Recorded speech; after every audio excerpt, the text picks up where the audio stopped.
My name is Marcus Thompson, and by 28, I'd already blown up 3 different labs. Not on purpose, of course, but when you're trying to recreate the conditions of a star's birth in a test tube, accidents happen. The problem was, these little incidents didn't really mesh well with my equally disastrous dating history, and apparently, that was costing me the opportunity of my dreams. Subscribe to the channel and leave your like to get access to more stories like this. I was sitting in the waiting room of the scholarship department at Complutense University of Madrid, sweating through my most formal blazer, a piece I'd bought specifically for this interview that made me look like a misplaced penguin. My leg bounced nervously as I mentally went over all the answers I'd prepared about my research in theoretical astrophysics. The Barcelona Observatory represented everything I'd ever wanted: cutting-edge equipment, a respected international team, and the chance to finally prove that my theory on star formation wasn't just another academic fantasy. The door opened and Dr. Rodriguez appeared, a middle-aged woman with heavy-rimmed glasses and an expression that suggested she'd seen all the desperate candidates I represented. Her hair was pulled back in a bun so tight it looked painful, and she carried a bulky folder that surely contained my professional destiny. "Mr. Thompson, come in."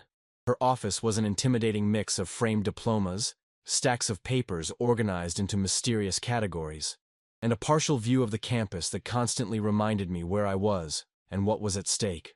I sat in the chair she indicated, trying to project a confidence I definitely didn't feel. What you hear here is just the beginning. The complete unfiltered stories with all the details you can imagine are available now. See the link in the description right now. "Your work on nucleosynthesis is impressive," she began, flipping through my dossier.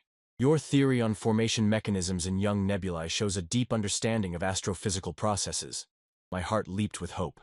Maybe the exploded labs weren't such a big deal after all. "However," she continued, and I felt my stomach drop, "we have some concerns about your personal stability." Personal stability. The 2 words echoed in my mind like a court verdict. I knew exactly what that meant. David, who had left me for a real estate agent after 2 years together. Miguel, who decided my dedication to science was emotionally suffocating. And Carlos, who simply vanished one morning, leaving only a note saying he needed to find himself, apparently far from me.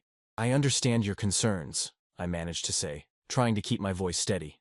"But I can assure you my personal life doesn't interfere with my academic work." Dr. Rodriguez adjusted her glasses and studied me with an intensity that made me feel like a specimen under a microscope. "Mr. Thompson, the Barcelona Observatory is a prestigious international institution.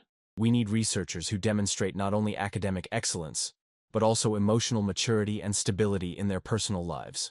Your relationships, well, they suggest a pattern of instability that concerns us."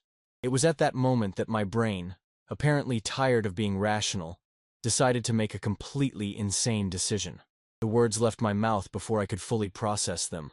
"Actually, I'm engaged." The silence that followed was so thick I could hear my own heartbeat. Dr. Rodriguez raised an eyebrow, clearly surprised.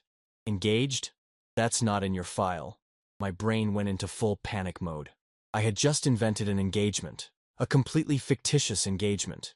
And now, I needed details. It's a fairly recent relationship," I stammered, feeling sweat bead on my forehead. "We prefer to keep things discreet, because of the academic environment." "And who's the lucky one?" she asked, her pen already poised over the paper. That's when my subconscious apparently decided that if I was going to lie, it might as well be a memorable lie. A name emerged from my lips as if it had a will of its own. "Dr. Samuel Carter, from the Cosmology Department." Dr. Rodriguez stopped writing and looked at me with an expression I couldn't decipher. Dr. Samuel Carter was possibly the most respected and intimidating professor in the entire university. He was known for his groundbreaking research on cosmic expansion, his almost aristocratic elegance, and his ability to make doctoral students tremble with just a look. "Dr. Carter," she repeated slowly. "Dr. Samuel Carter is engaged to you." "Yes," I replied, trying to sound convincing while my mind screamed in total despair. "We met through research, interdisciplinary collaboration. You know how these things happen." She made some notes I couldn't read upside down, but which certainly sealed my fate one way or another. After a few more minutes of questions about my research, questions I answered on autopilot while my mind processed the magnitude of the lie I had just told, the interview came to an end. "Well, Mr. Thompson, we'll be in touch soon with our decision," she said, extending her hand for a formal handshake. "Congratulations on your engagement." I walked through the university corridors in a state of complete shock. The familiar smell of lab chemicals and old coffee couldn't calm me down as it usually did. I had just invented an engagement with one of the most respected professors at the university, a man I only knew by sight and reputation, a man who would probably think I was completely crazy when he found out what I had done. My small apartment near campus had never felt as welcoming as it did that afternoon. I threw myself onto the worn couch I'd inherited from the previous tenant and contemplated my options. I could pretend nothing had happened, hope Dr. Rodriguez never brought it up, and accept that my academic career had ended before it had even properly begun. Or I could find a way to undo this impossible situation.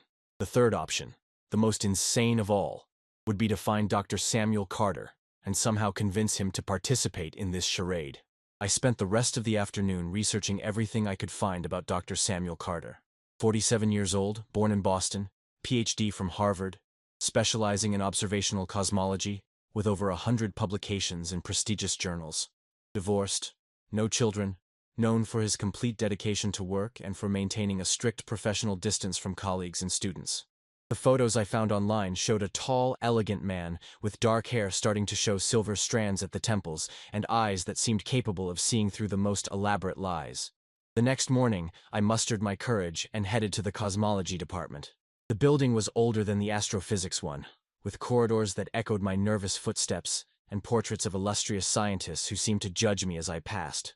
The department secretary, a friendly lady named Carmen, informed me that Dr. Carter was in his office and that I could go up, as long as I didn't mind waiting if he was busy. The office was on the 5th floor, at the end of a quiet hallway. The sign on the door simply read, Professor Dr. S. Carter, Cosmology, in gold letters on a dark background.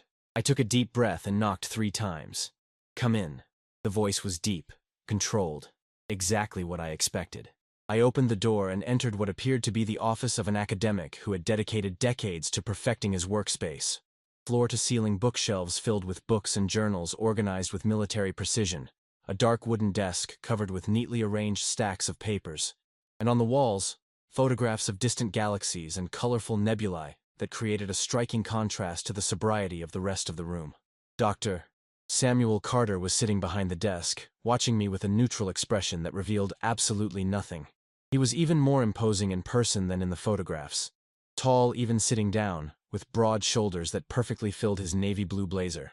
His dark hair was perfectly combed, with those silver strands that gave him a distinction I had only seen in movies. But it was his eyes that caught my attention, a deep grayish blue that seemed capable of calculating the distance to the most remote stars. Mr. Thompson, he said, and the fact that he knew my name surprised me. How can I help you? My mouth was completely dry. All the speech I had prepared instantly evaporated. I just stood there, probably looking exactly like the disorganized student he despised. Dr. Carter, I need to talk to you about something a little unusual. He gestured to the chair in front of his desk. Sit down. I sat, trying not to show how nervous I was.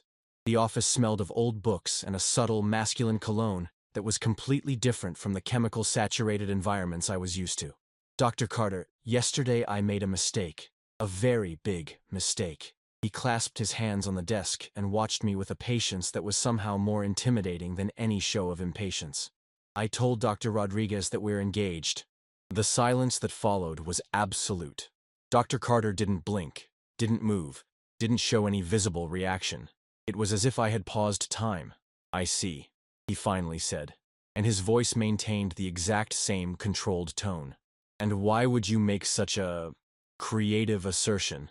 She questioned my emotional stability because of my previous relationships. She said it might affect my application for the Barcelona scholarship. I panicked and, well, your name just came out. Dr. Carter leaned back in his chair, and for the first time since I had entered the office, I saw a different expression on his face. It wasn't anger, as I had expected, but something that looked almost amused. Mr. Thompson, you just informed me that you invented an engagement with me to get a research scholarship. This is possibly the most innovative approach I've seen to solving academic problems. I know it sounds completely insane, I said quickly, and I understand if you want to report me or bury my academic career forever. I just needed you to know before she potentially contacted you. He got up from his chair and walked to the window, observing the campus below. He was a tall man, at least 6'1", and he moved with a natural elegance that made my own movements seem clumsy by comparison. Mr. Thompson, are you aware that I also face certain pressures from the academic board? That wasn't the answer I was expecting. Sir, it seems my exclusive dedication to work is seen by some as problematic. Some believe that a professor my age should demonstrate more balance between personal and professional life. He turned to face me, and I saw something in his eyes that I couldn't quite identify. Your proposal, however unlikely, could solve a mutual problem. My brain took a few seconds to process what he had just said. Are you considering this? I'm considering the practical merits of a temporary collaboration that would benefit both parties, he replied, returning to his desk. You need to demonstrate emotional stability. I need to demonstrate social diversification. But that would be lying. To everyone. Dr. Carter studied me with those penetrating eyes. Mr. Thompson, you've already lied. The question now is whether that lie will have constructive or destructive consequences for both of us. The cold logic of his analysis was both fascinating and terrifying. Here was a man who apparently could approach even the most absurd situations with scientific rationality. If we agreed to this, he continued, it would be necessary to establish clear parameters. Occasional public appearances, a consistent narrative about our relationship, and a defined timeline for the end of the collaboration. Would you really do that? Mr. Thompson, I've dedicated my entire adult life to studying the cosmos. I understand the dynamics of distant galaxies better than the complexities of human relationships. Perhaps it's time to try a different approach. There was something in the way he said it that made me realize Dr. Samuel Carter was much more complicated than his reputation suggested. Beneath the impeccable professional facade, there was a man who was perhaps as lost in matters of the heart as I was in social ones. So, we're doing this? We'll establish the terms of our collaboration, he corrected. First, you'll tell me exactly what you told Dr. Rodriguez. Then, we'll create a version of our story that is consistent and believable. And finally, we'll define the conditions under which this charade will end. I spent the next hour detailing every word of my conversation with Dr. Rodriguez, while Dr. Carter took meticulous notes as if he were documenting a scientific experiment. And perhaps that's exactly what it was for him. An experiment in human behavior conducted under controlled conditions. When I finally left his office, my mind was spinning with the impossibility of what had just happened. In less than 24 hours, I had invented a fictional engagement and somehow convinced the object of that fiction to participate in it. If you've ever experienced moments where a lie completely changed your life, leave a like and subscribe because this story will surprise you. Our first public appearance as a couple was scheduled for a university charity gala at Madrid's most prestigious university club. Samuel had chosen the event strategically. It would be attended by influential professors, academic board members, and, most importantly, Dr. Rodriguez herself. For 2 weeks, we rehearsed our story. We met through a collaboration on pulsars. The relationship naturally evolved over 6 months, and the proposal had happened during a night observation at the observatory. Romantic enough to be believable, scientific enough to sound authentic coming from us. Gala night arrived with an atmospheric pressure that seemed to compress my lungs. I'd rented a tuxedo that made me feel like I was wearing someone else's spacesuit, while Samuel appeared at my door with a natural elegance that made my self-confidence plummet even further. He wore a perfectly fitted tuxedo that accentuated his aristocratic posture, and his hair was impeccably combed, those silver strands gleaming under the hallway light. "Ready?" he asked, and there was something in his voice that suggested he was taking this as seriously as any important academic presentation. The University Club was a historic building with marble halls, crystal chandeliers, and a panoramic view of Madrid that made the city look like a sea of golden lights. As we entered, Samuel placed his hand on my back, a gesture that was supposed to be purely performative, but sent an electric current down my spine. His hand was warm through the tuxedo fabric, and the touch was surprisingly natural for something meant to be completely artificial. "Remember," he murmured close to my ear, "relax. Real couples don't look like they're reciting a script." But relaxing was impossible when every professor we greeted seemed to be evaluating our chemistry as if it were a complex equation. Dr. Martinez, from the mathematics department, joked about opposites attracting, him being theoretical cosmology, me being experimental astrophysics. Professor Silva commented on how refreshing it was to see Samuel finally find someone who shared his passion for the stars. Each comment required us to maintain the performance, and gradually I realized that Samuel was a much better actor than I had imagined. When Dr. Rodriguez approached, my heart pounded so fast I feared she could hear it. She greeted us with a smile that didn't reach her eyes, clearly evaluating every micro-expression of ours. "Dr. Carter, Mr. Thompson, how lovely to see you together," she said. I must admit I was surprised by the news. "You kept the relationship very discreet." "We prefer to focus on work during academic hours," Samuel replied with impressive naturalness. "But it's hard to hide happiness when you find the right person." He looked at me as he said this, and for a moment I completely forgot we were acting. There was something in his grayish-blue eyes that seemed too genuine to be a performance. "And how do you balance two such demanding careers?" she continued to probe. "Marcus teaches me to value practical experimentation," Samuel said, his hand finding mine in a way that seemed completely natural. "He has a unique way of seeing problems that complements my more traditional approach." The way he said my name, not Mr. Thompson as he always did, but Marcus, created an intimacy I wasn't prepared to feel. Our fingers intertwined, and I could feel his pulse through his skin, firm and controlled like everything else about Samuel. As the night progressed, something strange began to happen. The rehearsed answers gave way to more spontaneous conversations. Samuel began telling stories about my lab explosions, with a genuine affection that surprised me, turning my accidents into charming anecdotes about my experimental passion. I found myself defending his work on cosmic expansion to professors from other fields, explaining complex concepts with an enthusiasm that was completely real. "You should see Marcus when he's working," Samuel said to a group of professors, and there was pride in his voice that made my chest tighten. "He has an intuition for astrophysics that's rare. The way he visualizes stellar processes is inspiring. No one had ever talked about me that way. My previous relationships always involved apologies for the time I spent in the lab, constant explanations about why my work was important. Samuel not only understood my passion for science, he celebrated it. When the crowd dispersed for dinner, Samuel suggested we get some fresh air on the terrace. The club terrace offered a spectacular view of Madrid at night, with the city stretching to the horizon like an earthly constellation.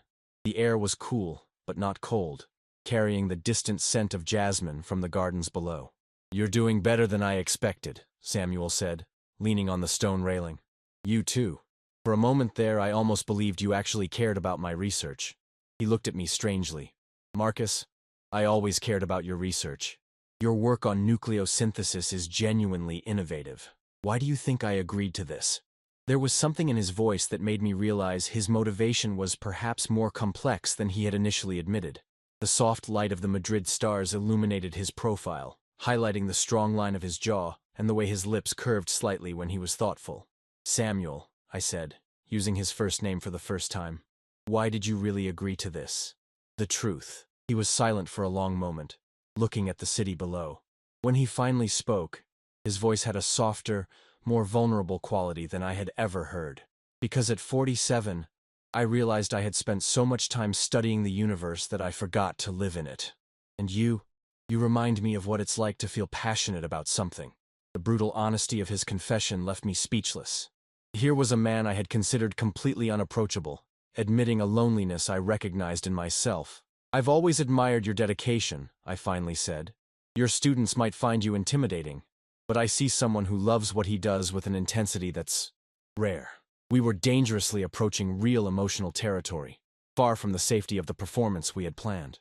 The physical proximity, we were inches apart on the railing, combined with the vulnerability of the moment created a tension I could feel in the air between us.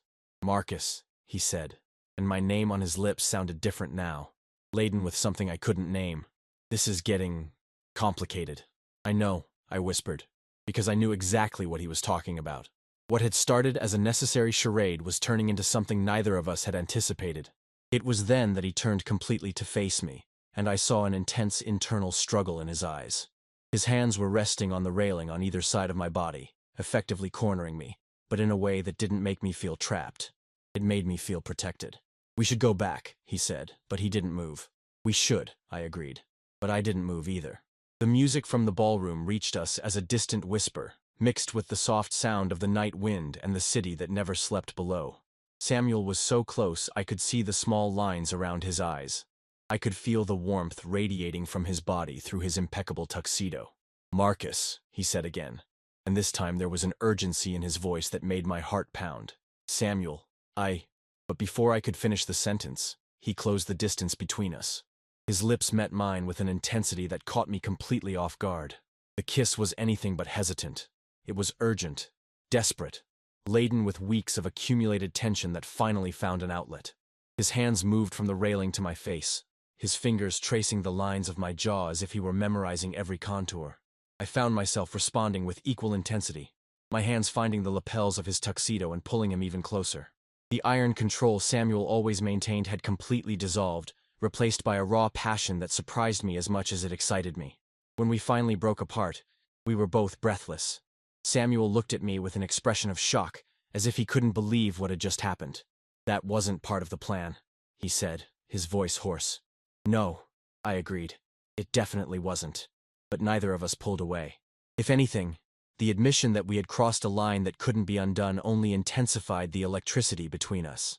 Samuel ran a hand through his hair, disheveling its usual perfection for the first time, and the gesture made him more human, more accessible. "Marcus, we need to talk about this." "Now?" He glanced over my shoulder at the brightly lit ballroom, where our prolonged absence would surely be noticed. "Not here, not now, but, yes, we need to talk." We returned to the ballroom in silence, but everything had changed. Every casual touch, his hand on my waist as we greeted other guests, my fingers adjusting his tie when it got slightly crooked, carried new meaning. The performance continued, but now there was an underlying authenticity that made every gesture more natural and, simultaneously, more dangerous. Dr. Rodriguez watched us return with keen eyes, but if she noticed any change in our dynamic, she didn't comment. The rest of the night passed in a haze of polite conversation and obligatory smiles, but I was completely aware of Samuel's presence beside me, the way he unconsciously leaned slightly in my direction when he spoke, how his fingers occasionally brushed mine when we reached for our glasses. When we finally left the club, the silence in Samuel's car was thick with everything we weren't saying. The streets of Madrid passed by the window, but I barely saw them, my mind completely occupied processing what had happened on the terrace. "Marcus," Samuel began when we stopped in front of my building. "I know," I interrupted him. "It was unexpected." "Unexpected is one way to put it," he said with a slightly ironic smile. "I've spent my entire life avoiding emotional complications, and in one night I managed to create the biggest complication possible. Do you regret it?" The question came out before I could censor it, but I needed to know the answer. Samuel looked at me for a long moment, his grayish-blue eyes unreadable in the dim light of the car. "No," he finally said. "I should regret it, but I don't." The raw honesty of his reply made something release in my chest. I got out of the car in a state of complete emotional confusion, but also with a sense of excitement I hadn't felt in years. In the days that followed the gala, our dynamic changed completely. The meetings we had scheduled to coordinate our story turned into genuine encounters where we discussed everything from cosmological theory to childhood memories. Samuel revealed a dry, intelligent sense of humor that he rarely showed publicly, and I discovered that his intimidation was, in large part, a defense against a world he felt he had never learned to navigate socially. "You know," he said during a lab lunch, another supposedly practical meeting that had become personal, "I've always envied your ability to fall completely in love with something. My colleagues see me as dedicated, but it's more compulsion than passion." "That's ridiculous," I replied. "Samuel, you talk about cosmology with a reverence that's almost religious. If that's not passion, then I don't know what is." He smiled, a genuine smile that completely transformed his face. "Maybe you're right. Maybe I just need to learn how to recognize it." It was in moments like these that I completely forgot our relationship had started as a charade. The ease with which we talked, the way our interests complemented each other, the way he made me laugh even when discussing the most complex concepts. It all felt too natural to be artificial. The problem was, I was falling in love. Not with the idea of a relationship or the convenience of the situation, but with Samuel, with the man who emerged when he let down his guard, with the brilliant scientist who saw beauty in the most abstract equations, with the lonely person who had spent decades building walls around his heart. And from the way he looked at me sometimes, with an intensity that went far beyond the need to maintain our performance, I was beginning to suspect he was fighting the same feelings. But the more real our relationship became emotionally, the more complicated our practical situation became. We were building something genuine on a foundation of lies, and we both knew that eventually everything would crumble. The question wasn't if it would happen, but when, and if anything real could survive the inevitable collapse. The truth has a cruel way of surfacing at the most inconvenient times. 3 weeks after the gala, when I'd finally started to believe we might be able to maintain our charade indefinitely, Dr. Rodriguez appeared in my lab with an expression that immediately told me something was terribly wrong. "Mr. Thompson," she said, closing the door behind her. "We need to talk." My hand trembled slightly as I shut down the spectral analysis equipment. My heart started beating erratically, a rhythm I recognized from the panic moments that had become so familiar in recent weeks. "Of course, Dr. Rodriguez. About what?" She placed a folder on the lab table, opened it, and took out several photographs. They were images from university events over the past few months. Department parties, conferences, academic dinners. In all of them, Samuel appeared alone, clearly single, with date stamps proving he was unattached months before we claimed to be together. "These photographs were taken between January and March of this year," she said, her voice sharp as a scalpel. "Dr. Carter appears alone at all events. There's no evidence of a relationship you claim began 6 months ago." My mouth went completely dry. All the words I had prepared for emergencies like this simply vanished. I stood there, looking at irrefutable evidence of our lie, feeling my academic world crumble around me. "Furthermore," she continued, "I made some discreet inquiries. You were never seen together before April. No colleague was aware of any relationship. And curiously, Dr. Carter never mentioned being in a serious relationship during academic board meetings, where such information is usually shared naturally. Dr. Rodriguez, I can explain." "There's no explanation needed, Mr. Thompson. You lied, deliberately and extensively. You created an elaborate charade to influence important academic decisions." The way she said "you" made it clear that Samuel was also implicated. My stomach clenched at the thought of the consequences for him. I had ruined not only my own career, but also the impeccable reputation of a man I had come to, that I loved. "The Barcelona scholarship has been revoked, effective immediately," she continued. "As for Dr. Carter, the academic board has been informed of the situation. There will be a full investigation into ethical conduct." After she left, I remained in the empty lab for hours, unable to fully process the magnitude of what had happened. It wasn't just the loss of the scholarship. It was the humiliation, the end of my academic credibility, and worse still, the knowledge that I had dragged Samuel down with me. When I finally managed to force myself out of the lab, I went straight to Samuel's office. I needed to see him. I needed to apologize. I needed to find a way to undo the damage I had caused. I found him sitting behind his desk, but he looked completely different from the confident man I had come to know. His hair was disheveled, as if he had run his hands through it repeatedly, and there was a tension in his shoulders that suggested he had received his own visit from academic authorities. "Marcus," he said when he saw me, and there was an exhaustion in his voice that broke my heart. "Samuel, I'm so sorry. I'm so sorry. I never wanted you to—" He raised his hand, interrupting me. "Marcus, stop. I knew the risks when I agreed to this. But your reputation, your career—" "My career will survive," he said, but there was a bitterness in his voice I'd never heard before. 47 years of impeccable work, buy a little forgiveness, even for indiscretions like this. The way he said indiscretions hit me like a punch. Was that how he saw our relationship now? As a mistake he'd made? "Samuel, about us?" "There is no us, Marcus," he said, and his voice had resumed that cold, distant quality I thought he had abandoned. There was a charade that got out of control. There was a moment of weakness that complicated an already impossible situation. But there is no us. His words cut deeper than any professional consequence could.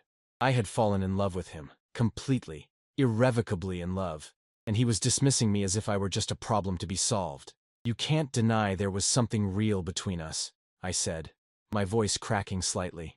"What happened on the terrace, the conversations, the moments when you let your guard down?" "They were moments of confusion," he replied, but I noticed how he avoided my gaze. I allowed myself to forget that this was a performance, and that was a mistake. A mistake I don't intend to repeat. "So that's it? You're just going to discard everything?" Samuel finally looked at me, and for a moment I saw a pain in his eyes that mirrored mine. But then he composed himself, returning to that mask of professional control that I hated. "Marcus, you're young, you're talented. You'll find other opportunities, other relationships. But I can't allow myself this kind of complication in my life. I can't allow myself. You. The finality in his voice told me there was no room for argument.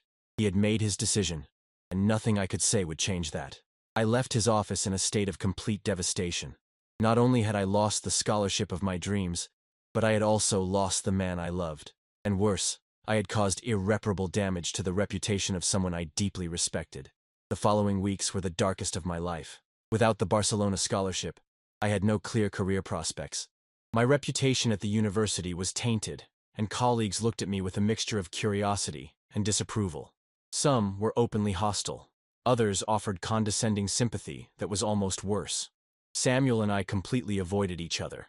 When we inevitably met in the hallways, he greeted me with a cold courtesy that was more painful than any open hostility. He had reverted to the distant, unapproachable professor I had known before our charade began, as if the moments of intimacy we had shared had never existed.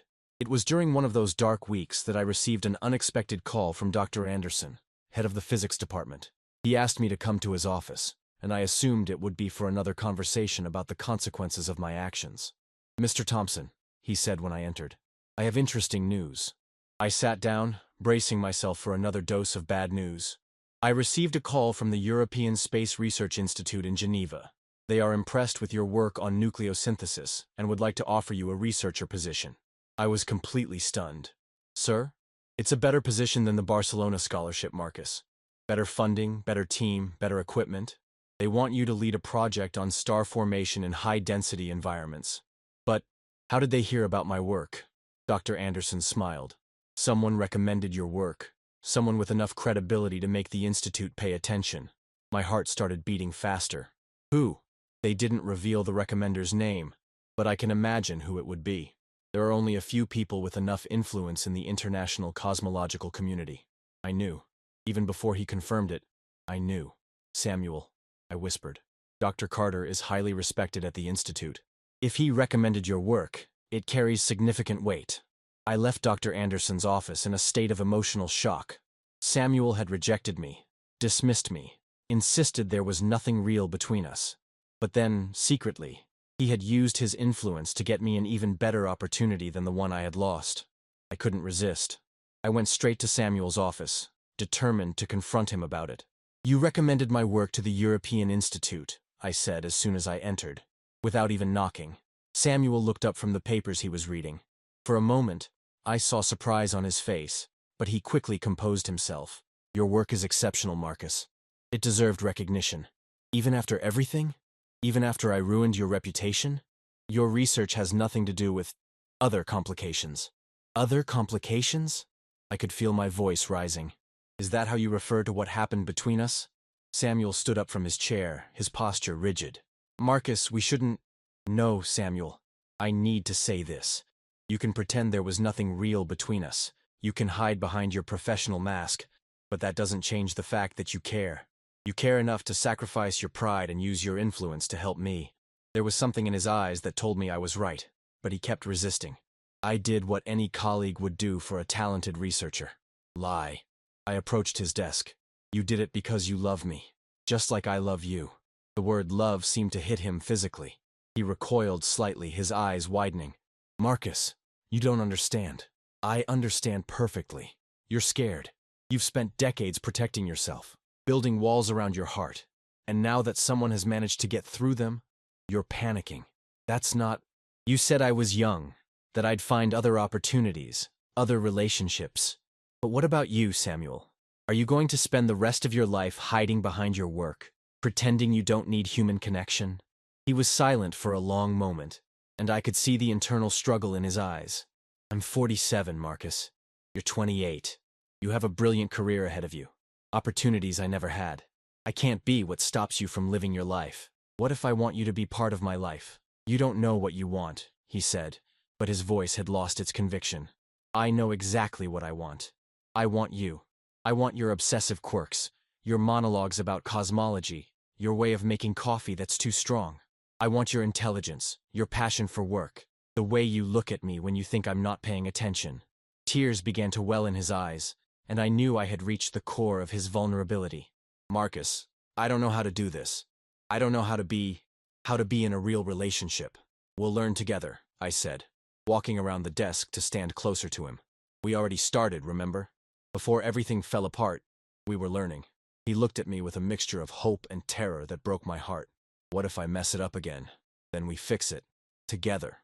For a moment I thought he would surrender. I could see the battle in his eyes. Desire fighting against fear. But then he composed himself once more. Marcus, you need to go to Geneva. You need to take this opportunity. I will, I said. But that doesn't mean I have to go alone. The offer hung in the air between us. I was offering him a chance to start over. Away from the university where our charade had crumbled. Away from the judging eyes and the complications we had created. Think about it, I finally said. You have my number. I left his office without looking back, but with a small spark of hope I hadn't felt in weeks. 3 months later, I was in Geneva, settling into a small but cozy apartment near the Institute. The city was beautiful, cosmopolitan, full of possibilities. My work was challenging and rewarding, exactly the kind of research I had always dreamed of doing. But Samuel was right about one thing. I was alone. I had made some friends among colleagues. I had explored the city. I had even been on a few dates that Isabella had insisted on arranging from afar. But nothing filled the void he had left. It was on a rainy Thursday in October that I received an unexpected call. Marcus? The voice was unmistakable, even after months of silence. Samuel?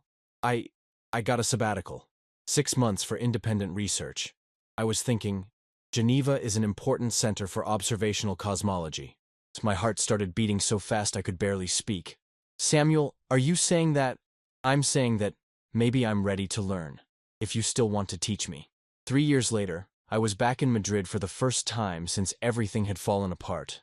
Samuel and I had returned for a cosmology conference, but I had a secret reason for us being there. I convinced him to come with me to the University Observatory Terrace, the same place where we had our first real conversation, where I had started to fall in love with the man behind the professional mask. Marcus, why are we here? He asked as we climbed the familiar stairs. Just wanted to see the stars, I lied. Madrid stretched below us, exactly as I remembered it. But this time, there was no performance, no charade. There was just us, the man I loved, and who had learned to love me back, under the same sky that had witnessed the beginning of our impossible journey. Samuel, I said, taking a small box from my pocket. You taught me that sometimes the best discoveries come from the most unlikely experiments.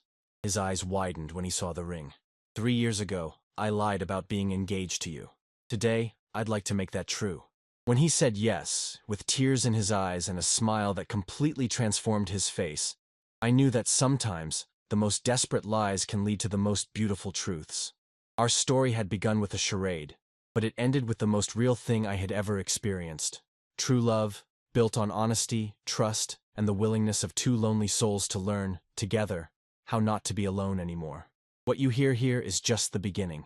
The complete, unfiltered stories with all the details you can imagine are available now. See the link in the description right now. If this story touched you, leave a like and subscribe to the channel. Comment below. Have you ever experienced a love that started unexpectedly? Turn on the bell to not miss the next stories that will touch your heart. Mon nom est Marcus Thompson, et à 28 ans, j'avais déjà fait exploser 3 laboratoires différents. Pas exprès, bien sûr, mais quand on essaie de recréer les conditions de naissance d'une étoile dans une éprouvette, des accidents, ça arrive. Le problème, c'est que ces petits incidents ne collaient pas très bien avec mon parcours amoureux tout aussi désastreux. Et apparemment, ça me coûtait l'opportunité de mes rêves. Abonnez-vous à la chaîne et laissez votre like pour avoir accès à plus d'histoires comme celle-ci. J'étais assis dans la salle d'attente du département des bourses de l'Université Complutense de Madrid, transpirant à travers mon blazer le plus formel, un vêtement que j'avais acheté spécialement pour cette interview et qui me faisait ressembler à un pingouin mal à l'aise. Ma jambe battait nerveusement, tandis que je repassais mentalement toutes les réponses que j'avais préparées sur ma recherche en astrophysique théorique. L'Observatoire de Barcelone représentait tout ce que j'avais toujours voulu. Des équipements de pointe, une équipe internationale respectée, et la chance de prouver enfin que ma théorie sur la formation stellaire n'était pas juste une autre fantaisie académique. La porte s'est ouverte et l'Adré Rodriguez est apparue. Une femme d'âge moyen, avec des lunettes à monture épaisse, et une expression qui suggérait qu'elle avait vu toutes sortes de candidats désespérés que je représentais. Ses cheveux étaient tirés en un chignon si serré qu'il semblait douloureux, et elle portait un dossier volumineux qui contenait sûrement mon destin professionnel. « Monsieur Thompson, vous pouvez entrer. » Son bureau était un mélange intimidant de diplômes encadrés, de piles de papier organisées en catégories mystérieuses et d'une vue partielle du campus qui me rappelait constamment où j'étais et ce qui était en jeu. Je me suis assis sur la chaise qu'elle m'avait indiquée, essayant de projeter une confiance que je ne ressentais absolument pas. Ce que vous entendez ici n'est que le début. Les histoires complètes, sans filtre et avec tous les détails que vous imaginez, sont disponibles maintenant. Voir le lien dans la description dès maintenant. Vos travaux sur la nucléosynthèse sont impressionnants, a-t-elle commencé, feuilletant mon dossier. Votre théorie sur les mécanismes de formation dans les jeunes nébuleuses montre une compréhension profonde des processus astrophysiques. Mon cœur a fait un bond d'espoir. Peut-être que les laboratoires explosés n'étaient pas un si gros problème. Cependant, a-t-elle poursuivi, et j'ai senti mon estomac se tordre. Nous avons quelques inquiétudes concernant votre stabilité personnelle. Stabilité personnelle. Les deux mots ont résonné dans mon esprit comme un verdict de justice. Je savais exactement ce que ça signifiait. David, qui m'avait quitté pour un agent immobilier après 2 ans. Miguel, qui avait décidé que mon dévouement à la science était émotionnellement étouffant. Et Carlos, qui avait tout simplement disparu un matin en laissant juste un mot disant qu'il avait besoin de se retrouver, apparemment loin de moi. Je comprends vos inquiétudes, ai-je réussi à dire, en essayant de garder ma voix ferme. Mais je peux vous assurer que ma vie personnelle n'interfère pas avec mon travail académique. Ladré Rodriguez a ajusté ses lunettes et m'a étudié avec une intensité qui me faisait me sentir comme un spécimen sous un microscope. Monsieur Thompson, l'Observatoire de Barcelone est une institution de prestige international. Nous avons besoin de chercheurs qui démontrent non seulement l'excellence académique, mais aussi la maturité émotionnelle et la stabilité dans leur vie personnelle. Vos relations, eh bien, elles suggèrent un schéma d'instabilité qui nous inquiète. C'est à ce moment-là que mon cerveau, apparemment fatigué d'être rationnel, a décidé de prendre une décision complètement folle. Les mots sont sortis de ma bouche avant que je ne puisse les traiter entièrement. En fait, je suis fiancé. Le silence qui a suivi était si épais que je pouvais entendre mon propre rythme cardiaque. Ladré Rodriguez a haussé un sourcil, clairement surprise. Fiancé? Ce n'est pas dans votre dossier. Mon cerveau est entré en panique totale. Je venais d'inventer des fiançailles. Des fiançailles complètement fictives. Et maintenant, il me fallait des détails. C'est une relation assez récente, ai-je balbutié, sentant la sueur perler sur mon front. Nous préférons rester discrets, vous savez, à cause de l'environnement académique. Et qui est l'heureux élu? A-t-elle demandé, son stylo déjà posé sur le papier. C'est là que mon subconscient a apparemment décidé que si j'allais mentir, au moins, ce serait un mensonge mémorable. Un nom a jailli de mes lèvres comme s'il avait sa propre volonté. Dr Samuel Carter, du département de cosmologie. Ladré Rodriguez a arrêté d'écrire et m'a regardé avec une expression que je ne pouvais pas déchiffrer. Le docteur Samuel Carter était probablement le professeur le plus respecté et le plus intimidant de toute l'université. Il était connu pour ses recherches révolutionnaires sur l'expansion cosmique, son élégance presque aristocratique et sa capacité à faire trembler les doctorants d'un simple regard. « Docteur Carter », a-t-elle répété lentement. « Le docteur Samuel Carter est fiancé. À vous. »« Oui », ai-je répondu, essayant de paraître convaincant tandis que mon esprit hurlait de désespoir total. Nous nous sommes rencontrés grâce à la recherche, collaboration interdisciplinaire. Vous savez comment ça se passe. Elle a pris quelques notes que je ne pouvais pas lire à l'envers, mais qui scellèrent sûrement mon destin d'une manière ou d'une autre. Après quelques minutes supplémentaires de questions sur ma recherche, questions auxquelles j'ai répondu en mode automatique pendant que mon esprit traitait l'ampleur du mensonge que je venais de raconter, l'entretien a pris fin. « Eh bien, monsieur Thompson, nous vous contacterons bientôt avec notre décision, » a-t-elle dit, me tendant la main pour une poignée de main formelle. « Félicitations pour vos fiançailles. » J'ai marché dans les couloirs de l'université en état de choc complet. L'odeur familière des produits chimiques de laboratoire et du vieux café ne parvenait pas à me calmer comme d'habitude. Je venais d'inventer des fiançailles avec l'un des professeurs les plus respectés de l'université. Un homme que je ne connaissais que de vue et de réputation. Un homme qui me considérerait probablement comme complètement fou quand il découvrirait ce que j'avais fait. Mon petit appartement près du campus n'avait jamais semblé aussi accueillant que cet après-midi-là. Je me suis jeté sur le canapé usé que j'avais hérité du locataire précédent, et j'ai contemplé mes options. Je pouvais faire comme si rien ne s'était passé, espérer que Ladré Rodriguez ne mentionnerait jamais le sujet, et accepter que ma carrière universitaire ait pris fin avant même d'avoir vraiment commencé. Ou je pouvais trouver un moyen de défaire cette situation impossible. La troisième option, la plus folle de toutes, serait de trouver le docteur Samuel Carter et de le convaincre d'une manière ou d'une autre de participer à cette farce. J'ai passé le reste de l'après-midi à chercher tout ce que je pouvais trouver sur le docteur Samuel Carter. 47 ans, né à Boston, doctorat de Harvard, spécialiste en cosmologie observationnelle, avec plus de 100 publications dans des revues prestigieuses. Divorcé, sans enfant, connu pour son dévouement total au travail, et pour maintenir une distance professionnelle stricte avec ses collègues et étudiants. Les photos que j'ai trouvées en ligne montraient un homme grand, élégant, avec des cheveux foncés commençant à montrer des mèches argentées sur les tempes, et des yeux qui semblaient capables de voir à travers les mensonges les plus élaborés. Le lendemain matin, je me suis armé de courage et me suis dirigé vers le département de cosmologie. Le bâtiment était plus ancien que celui d'astrophysique, avec des couloirs qui résonnaient de mes pas nerveux et des portraits de scientifiques illustres qui semblaient me juger au fur et à mesure que je passais. La secrétaire du département, une gentille dame nommée Carmen, m'a informé que le docteur Carter était dans son bureau et que je pouvais monter, à condition que cela ne me dérange pas d'attendre s'il était occupé. Le bureau se trouvait au 5e étage, au bout d'un couloir silencieux.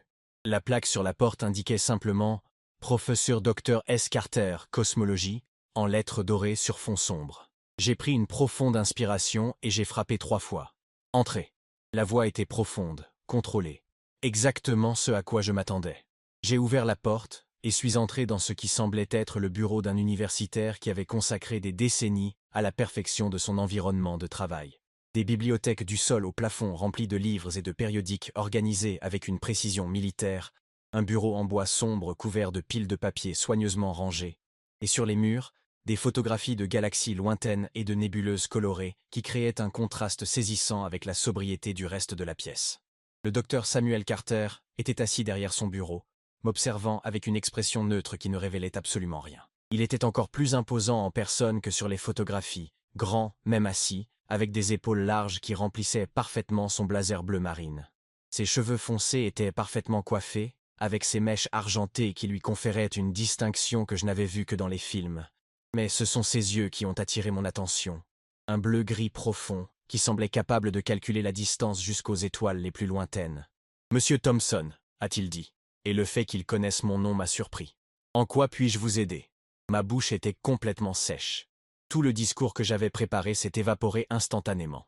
Je suis resté là, debout, ressemblant probablement exactement au genre d'étudiant désorganisé qu'il méprisait. « Docteur Carter, je dois vous parler de quelque chose d'un peu inhabituel. » Il a fait un geste vers la chaise devant son bureau. « Asseyez-vous. » Je me suis assis, essayant de ne pas montrer à quel point j'étais nerveux. Le bureau sentait les vieux livres et un parfum subtil et masculin qui était complètement différent des environnements saturés de produits chimiques auxquels j'étais habitué. « Docteur Carter, hier, j'ai fait une erreur. Une très grosse erreur. » Il croisa les mains sur le bureau et m'observa avec une patience qui, d'une certaine manière, était plus intimidante que toute démonstration d'impatience. J'ai dit à l'Adré Rodriguez que nous étions fiancés.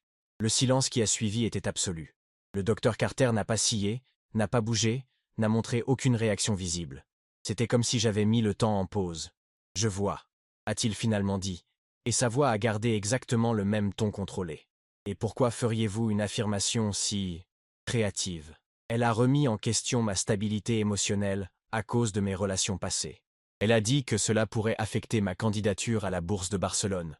J'ai paniqué et, eh bien, votre nom est simplement sorti. Le docteur Carter s'est adossé à sa chaise, et pour la première fois depuis que j'étais entré dans le bureau, j'ai vu une expression différente sur son visage. Ce n'était pas de la colère, comme je m'y attendais, mais quelque chose qui semblait presque amusé. « Monsieur Thompson, vous venez de m'informer que vous avez inventé des fiançailles avec moi pour obtenir une bourse de recherche. C'est peut-être l'approche la plus innovante que j'ai jamais vue pour résoudre des problèmes universitaires. Je sais que ça a l'air complètement fou, ai-je dit rapidement. Et je comprends si vous voulez me dénoncer ou enterrer ma carrière universitaire pour toujours. J'avais juste besoin que vous le sachiez avant qu'elle ne vous contacte éventuellement. » Il s'est levé de sa chaise et a marché jusqu'à la fenêtre, observant le campus en contrebas. C'était un homme grand, il devait mesurer au moins 1,85 m, et il se déplaçait avec une élégance naturelle qui rendait mes propres mouvements maladroits en comparaison. « Monsieur Thompson, êtes-vous conscient que je suis également confronté à certaines pressions du conseil académique ?» Ce n'était pas la réponse que j'attendais. « Monsieur, il semble que mon dévouement exclusif au travail soit perçu par certains comme problématique. Certains pensent qu'un professeur de mon âge devrait faire preuve de plus d'équilibre entre vie personnelle et professionnelle. » Il s'est retourné pour me faire face. Et j'ai vu quelque chose dans ses yeux que je n'arrivais pas à identifier complètement. Votre proposition, aussi improbable soit-elle, pourrait résoudre un problème mutuel. Mon cerveau a mis quelques secondes à traiter ce qu'il venait de dire. Vous y pensez? Je considère les mérites pratiques d'une collaboration temporaire qui bénéficierait aux deux parties, a-t-il répondu, retournant à son bureau. Vous devez démontrer une stabilité émotionnelle. Je dois démontrer une diversification sociale.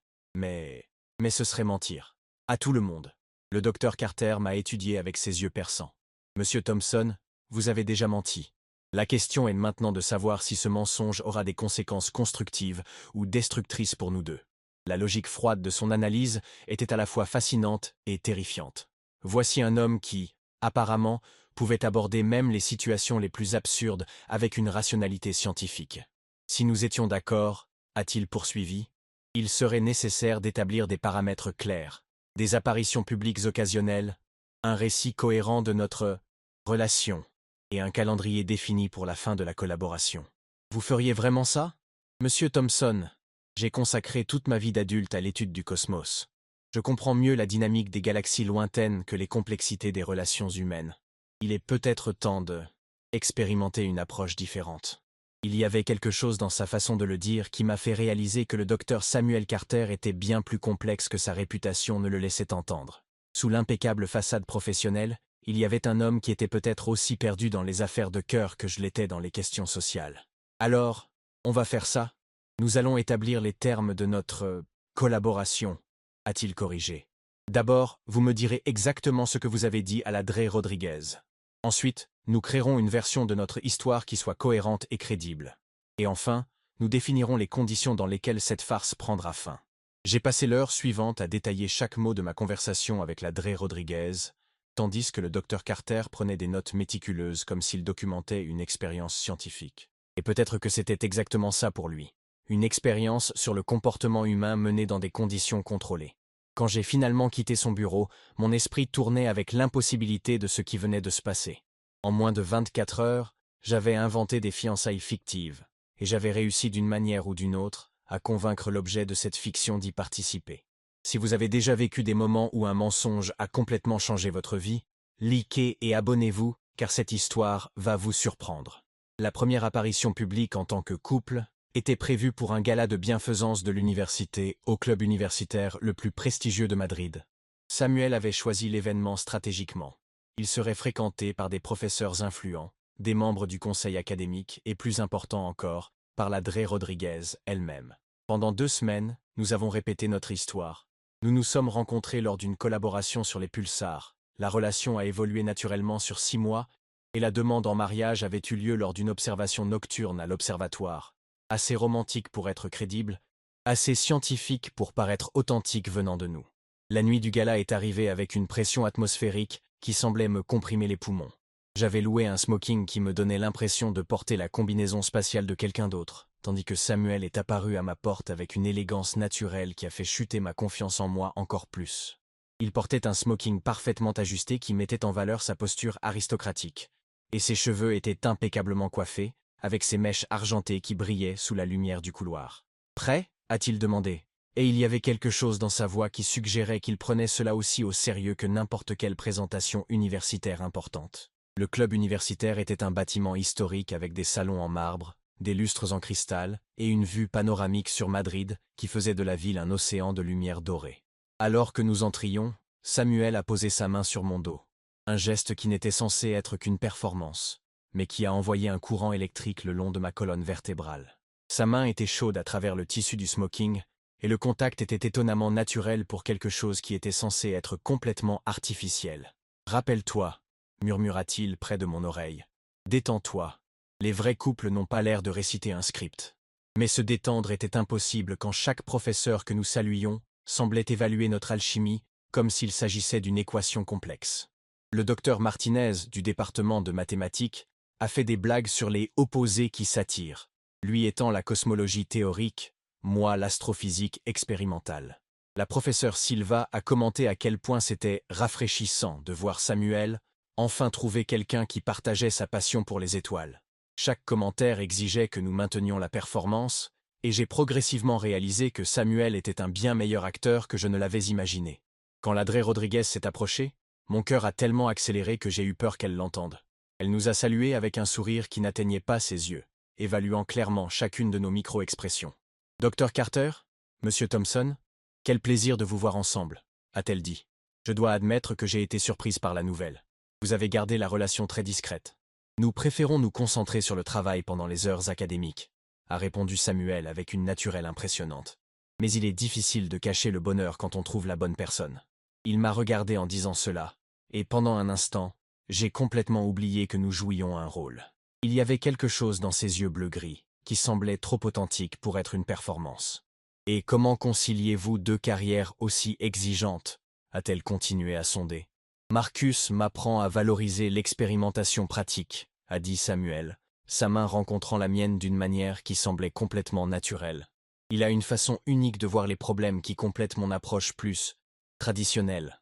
La façon dont il a prononcé mon nom, pas Monsieur Thompson comme il le faisait toujours, mais Marcus, a créé une intimité que je n'étais pas préparé à ressentir. Nos doigts se sont entrelacés, et je pouvais sentir son pouls à travers sa peau, ferme et contrôlé comme tout le reste chez Samuel. Au fur et à mesure que la nuit avançait, quelque chose d'étrange a commencé à se produire. Les réponses que nous avions répétées ont cédé la place à des conversations plus spontanées. Samuel a commencé à raconter des histoires sur mes explosions de laboratoire avec une affection sincère qui m'a surpris, transformant mes accidents en charmantes anecdotes sur ma passion expérimentale. Je me suis retrouvé à défendre son travail sur l'expansion cosmique auprès de professeurs d'autres domaines, expliquant des concepts complexes avec un enthousiasme qui était complètement réel.